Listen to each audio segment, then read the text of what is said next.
Hai, ketemu lagi di kelas pemrograman. Kali ini aku mau ngasih tahu gimana caranya membuat responsive card kayak gini, tapi dengan menggunakan CSS Grid. Jadi saat kalian perkecil gambarnya, gambar itu akan menjadi turun ke bawah. Saat kalian perbesar itu dia akan menjadi sejajar gitu. Jadi langsung aja kita mulai ke videonya ya. Oke, di sini aku udah punya indeks. Nah, di sini aku akan buat indeksnya. Ini aku cepetin aja videonya. Kalau kecepatan bisa kalian lambatin aja ya di bagian indeksnya. Di sini aku menggunakan main class yaitu grid. Nah, di sini juga aku menggunakan artikel. Kenapa artikel? Artikel itu kayak sebuah tag yang dia bisa berdiri sendiri tanpa ada elemen dasar lainnya gitu ya. Nah, di sini itu kalian masukin aja di bawah artikel ini gambarnya. Misalnya aku masukin di sini gambarnya app. Nah, di sini aku buat lagi div class-nya itu konten. Nah, konten itu untuk menuliskan nama si ini. Misalnya aku tulisnya menggunakan H2 dan paragraf. Jadi kayak gini, H2 itu untuk appetizer, P itu untuk isinya. Nah, di bawahnya juga sama, kalian tinggal copy paste aja dari artikel ini.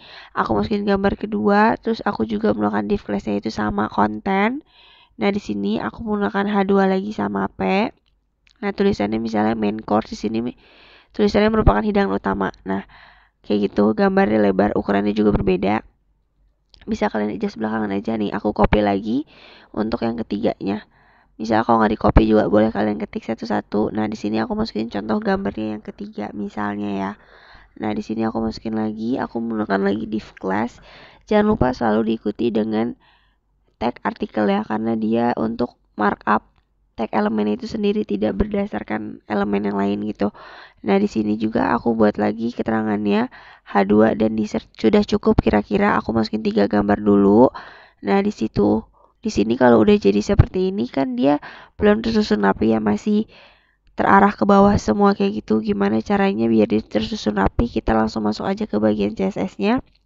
Seperti biasa di body itu aku akan menggunakan background. Aku ganti warnanya jadi teal, nggak warna pink. Bosen kita warna pink, kita ganti jadi warna biru kayak gini. Nah, di sini kita akan masuk ke bagian grid. Nah, di sini aku jelasin sedikit grid itu apa. Grid itu jadi salah satu metode layout yang terdapat dalam CSS untuk menggunakan konsep grid atau kisi-kisi gitu ya. Jadi dia untuk dibangun di atas garis posisi vertikal dan horizontal. Nah, grid template kolom ini apa? Dia itu untuk menentukan ukuran kolom dan baris, menentukan panjang. Nah, jadi dia udah pindah ke samping gitu kan. Di sini aku menggunakan 3,1 fr. Itu apa? Fr itu untuk nama lainnya itu Fradion kalau nggak salah, merupakan untuk mengatur proporsi tiap item pada kolom atau baris ya. Nah, di sini marginnya itu aku buat 80 pixel. Kenapa aku buat 3? Karena aku cuma punya 3 gambar dan susunannya untuk 3. Di bagian grid kolom itu kalau kalian buat 5 ya nanti dia akan tersusun rapi sebanyak 5 gambar gitu. Nah, di sini masuk lagi ke bagian indeks untuk mengatur ukurannya. Jadi di image source ini aku atur misalnya width 300 pixel, height-nya juga 300 pixel. Nah, contohnya kayak gini kan dia gambarnya masih kayak ngezoom gitu ya. Belum kayak fit gitu. Itu gampang. Nah, kita buat atur dulu gambarnya biar ukurannya sama, kurang lebih kayak gini semuanya. Udah bisa kelihatan jadi kecil. Nah, kita melakukan align items biar gambarnya di tengah kayak gitu. Biar lebih rapih kelihatannya. Nah, di sini aku akan menggunakan grid gap. Nah, grid gap itu apa? Grid gap itu kayak untuk sama aja. Jadi kayak ada row gap, column gap, grid column gap atau grid row gap. Nah, dia jadi ada spasinya antara gambar. Nah, contohnya kurang lebih kayak gitu ya. Kalau row gap itu untuk membuat gap pada tiap baris. Nah, di sini kan gambarnya ngezoom banget nih. Aku buat pakai object fit cover. Nah, dia jadi gambarnya bagus, nggak terlalu ngezoom kayak tadi kan. Kalau tadi kan gambarnya kalau nggak pakai object fit itu, nah kalian bisa lihat gambarnya jadi kayak ngezoom ngeblur gitu, kurang jelas karena kita kecilin ukurannya. Jadi kita harus menggunakan object fitnya itu cover gitu. Nah, seperti tadi aku jelasin di situ itu ada grid gap, column gap, grid column gap. Nah, kalau column gap itu fungsinya untuk pada tiap kolom. Nah, di sini aku menggunakan grid lagi, aku panggil si artikel. Yang tadi aku bilang artikel itu untuk memberi markup atau independent content. Artinya elemen itu bisa berdiri sendiri tanpa terikat elemen yang lain.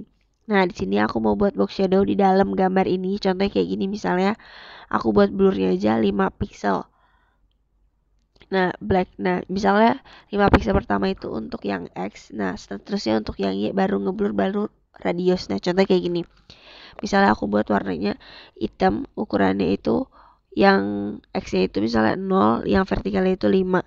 Nah, kalau kita buat 10, nah dia semakin ada bayangannya di sebelah kanan. Kayak gitu. Nah, kalau 5 itu untuk bagian bawahnya. Gitu, 5 lagi seterusnya itu untuk radiusnya. Nah, aku buat border radiusnya 20 pixel agar sudut yang bawah itu biar agak cembung gitu sedikit. Nah, kok tapi nggak berlaku sama sudut yang bagian atas. Itu beda lagi. Kalau menggunakan grip itu, dia beda lagi. Tidak langsung border radius, tidak langsung berubah ke 4 sudutnya. Nanti akan aku rubah. Nah, di sini aku akan menggunakan teks alin itu untuk tulisannya si H2 sama P-nya itu biar ada di tengah, biar rapi. Nah, kalau aku buat border radiusnya 30, nah dia akan semakin cembung kelihatannya. Contohnya kurang lebih kayak gitu. Di sini aku juga menggunakan warnanya backgroundnya white smoke. Itu untuk background yang aku buat tadi box radius tadi. Box shadow tadi. Nah, di sini aku misalnya aku ganti warnanya jadi pink kurang lebih kayak gini. Bisa kalian adjust aja, tapi akan aku menggunakan warnanya putih aja di sini. Nah, di sini kita akan masuk ke bagian ukurannya. 200 pixel itu untuk ukuran apa?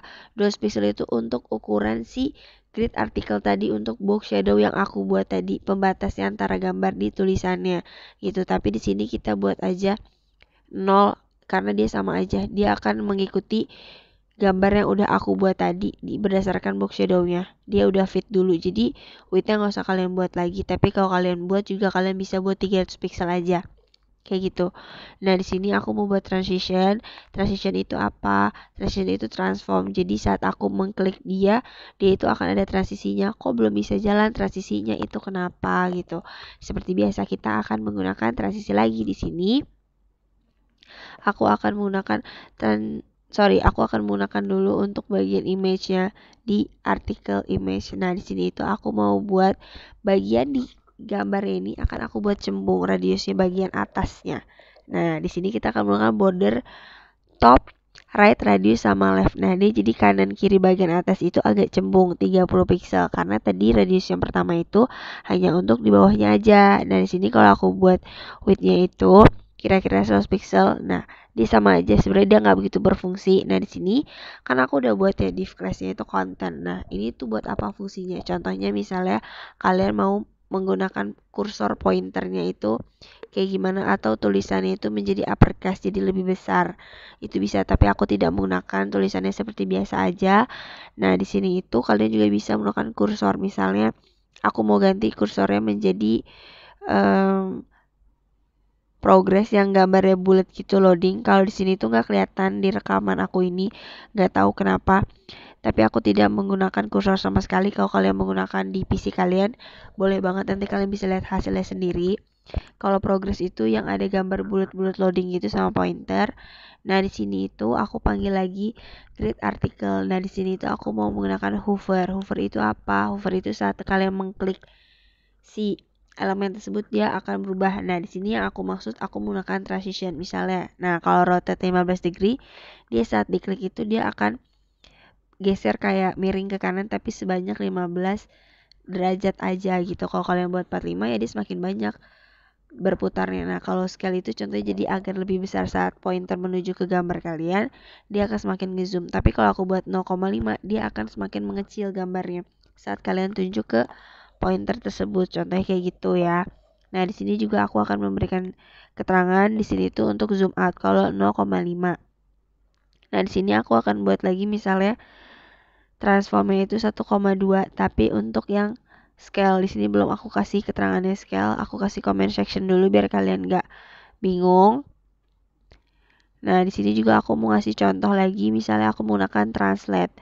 Translate itu apa? Kenapa dia menggunakannya pixel?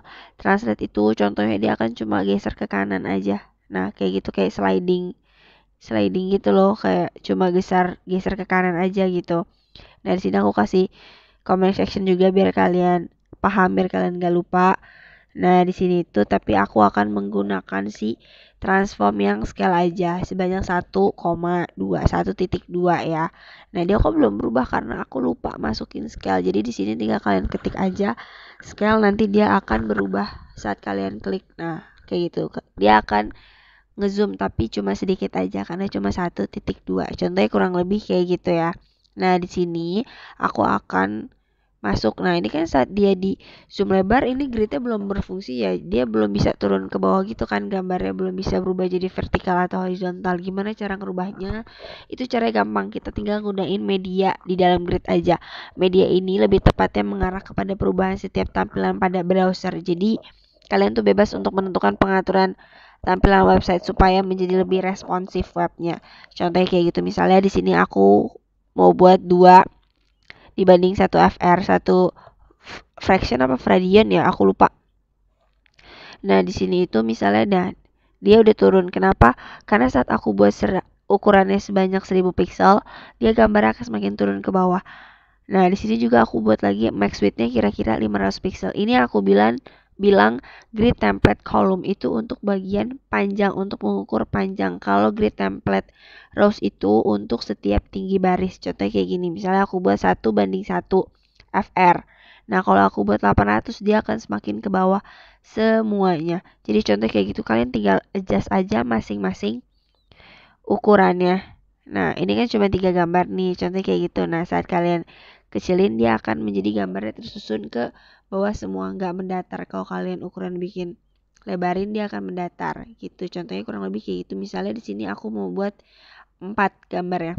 Kita akan coba lebarin ya. Nah, dia ada space lagi buat naruh gambar satu lagi. Kan tadi cuma aku buatnya 3 ya gridnya. Gimana caranya biar 4 nih? Kalian tinggal copy paste aja dari si artikel itu, dari tag artikel sampai sampai tutup tag artikel lagi. Misalnya aku copy aja ya, biar lebih cepet, lebih gampang. Copy, terus aku paste lagi. Nah, gambarnya itu aku masukin yang app. Nah, contoh kayak gitu. Nah, dia langsung ada 4 gambar kayak gitu sekaligus ya kan. Yang seperti aku bilang, dia akan langsung tersusun rapih 4 gambar. Nah, ke bawahnya juga saat kalian kecilin, dia akan ke bawah itu 4 gambar ya. Misalnya kalau kalian mau bikin contoh lagi, dia 5 misalnya. Nah, kalian tinggal copy paste aja dari artikel sampai tutup artikel lagi. Nah, 5. Nah, contohnya kayak gini, 4 ke samping dan gambar kelimanya itu akan ada di bawah. Contohnya kurang lebih kayak gitu. Nah, kalau untuk di CSS-nya itu, kalian tinggal ganti aja angkanya di dalam grid tadi itu 5,1 FR. Nah, kayak gitu. Contohnya videonya kayak gitu, cara membuat responsive card menggunakan grid. Kalau kalian suka sama videonya, jangan lupa untuk di like, di comment, di subscribe. Jangan lupa juga di share ke teman-teman kalian. Dan sampai ketemu di video selanjutnya.